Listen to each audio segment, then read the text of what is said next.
Olá, boa tarde. Está no ar o Gazeta News, 27 de junho de 2013. Vereadores aprovam CPI dos transportes em São Paulo. A repórter Sabrina Pires está na Câmara Municipal e tem mais informações. Boa tarde, Sabrina. Oi, Juliana, boa tarde a todos. Olha, eram 3 propostas de CPI diferentes aqui na casa, mas por 40 votos a favor, 11 contra e 2 abstenções, foi aprovado o projeto da CPI dos transportes apresentada pelo PT.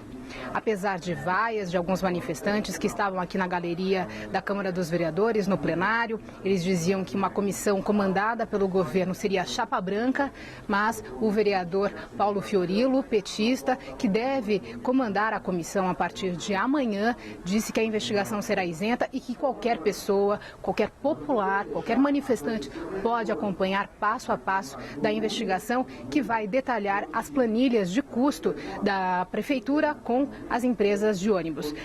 A CPI será instalada amanhã com os seguintes integrantes: os vereadores Paulo Fiorilo, do PT, Eduardo Tuma, do PSDB, Milton Lente, do DEM-PR, Adilson Amadeu, do PTB, Dir Salles, do PSD, Dalton Silvano, do PV e Nelo Rodolfo, do PMDB. As funções serão também definidas nesta sexta-feira. Juliana. Obrigada, Sabrina. Bom trabalho para você. Policiais militares e invasores de uma área da zona leste de São Paulo entraram em confronto durante a reintegração de posse na manhã de hoje. O terreno invadido por cerca de 70 famílias fica na Avenida Baronesa de Muritiba, no Parque São Rafael, região de São Mateus. Desde o início da manhã, os invasores resistiam à reintegração da área, que é particular. Eles colocaram fogo em barricadas que foram montadas nos acessos ao terreno, de cerca de 77 mil metros quadrados. A PM utilizou bombas de gás lacrimogêneo para dispersar o grupo e entrar no local. Um fotógrafo foi atingido por um estilhaço e ficou ferido, mas passa bem. A cobertura completa sobre este assunto você assiste logo mais às 7 da noite no Jornal da Gazeta. Reconhecido internacionalmente, Projeto Voluntário já construiu mais de 1.300 moradias emergenciais em comunidades extremamente carentes da Grande São Paulo. O trabalho já rende frutos e em algumas áreas os moradores conseguiram superar as dificuldades e vivem em casas ainda melhores. A comunidade Dois Palitos, em Embu das Artes, na Grande São Paulo, está mudando de cor. As casinhas coloridas que salpicam a paisagem chegam pelas mãos dos voluntários da Teto, uma organização social que atua em áreas carentes e constrói moradias de emergência. Lilian desmanchou o barraco e agora ajuda a erguer a casa nova. Travava dentro de casa, era rato, eu balançava assim, qualquer ventil que desse caía. Então o teto ajudou bastante. A ONG Teto tem 15 anos. O trabalho começou no Chile e já se espalhou por 19 países da América Latina e Caribe. Na região metropolitana de São Paulo já foram erguidas 1.371 casas. A gente acha que a moradia é um dos principais problemas de direitos humanos que é infringido em comunidades carentes.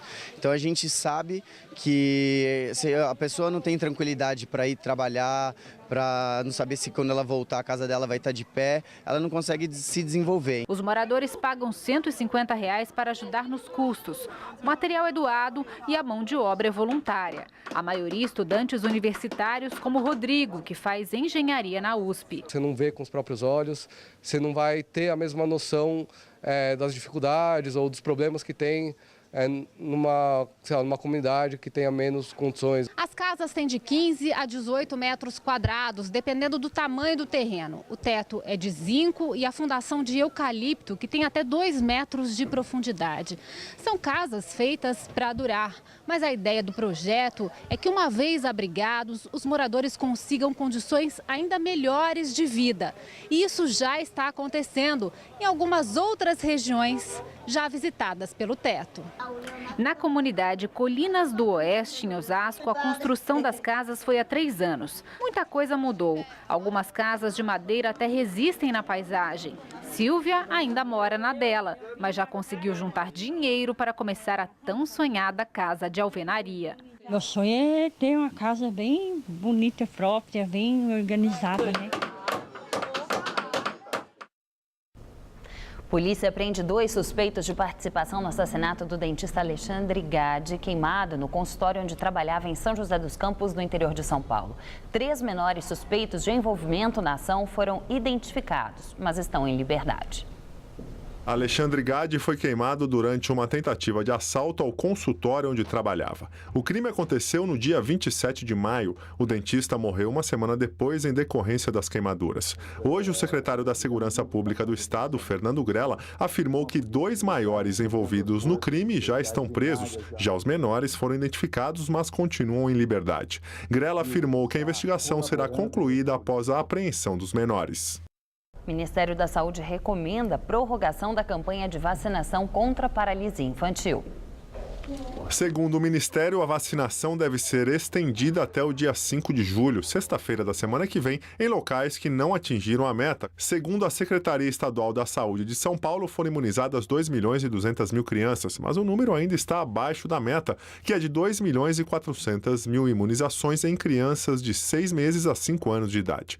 Em São Paulo, a campanha vai até amanhã. A vacina é a única forma de prevenção contra a poliomielite. Desde 1988, o estado de São Paulo não registra casos da paralisia infantil. Porém, a vacinação é fundamental, pois o vírus da doença ainda circula em países da África e da Ásia. Ainda hoje são esperadas pancadas de chuva aqui na capital paulista e apesar do sol aparecer com mais força amanhã, segundo os meteorologistas, a chuva deve voltar no final de semana. Vamos ver agora como fica o tempo em todo o estado de São Paulo com Luciana Magalhães.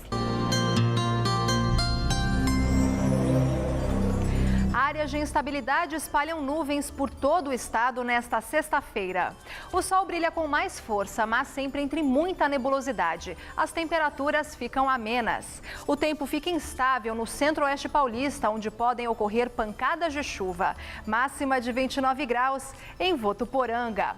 No centro-norte, o sol aparece entre nuvens. Máxima de 26 em Franca. E no leste paulista, o sol brilha com mais força, mas pode garoar no fim do dia. Máxima de 25 em Caraguatatuba.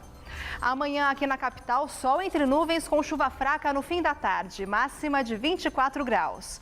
Já no sábado são esperadas pancadas de chuva a partir da tarde, máxima de 25. E no domingo o tempo fica chuvoso e os termômetros caem para os 20 graus. Daqui a pouco eu volto com mais informações sobre o tempo no Jornal da Gazeta. Até lá! Música, Zé Cabaleiro faz show amanhã em São Paulo. A apresentação acontecerá no Sesc Ipiranga. No repertório, músicas do mais recente CD, Disco do Ano e antigos sucessos, como Quase Nada e Salão de Beleza. Os ingressos custam entre R$ 6 e R$ 24. E o Gazeta News de hoje termina aqui. Mais notícias logo mais às 7 da noite no Jornal da Gazeta e no Jornal da Gazeta, edição das 10. Até lá.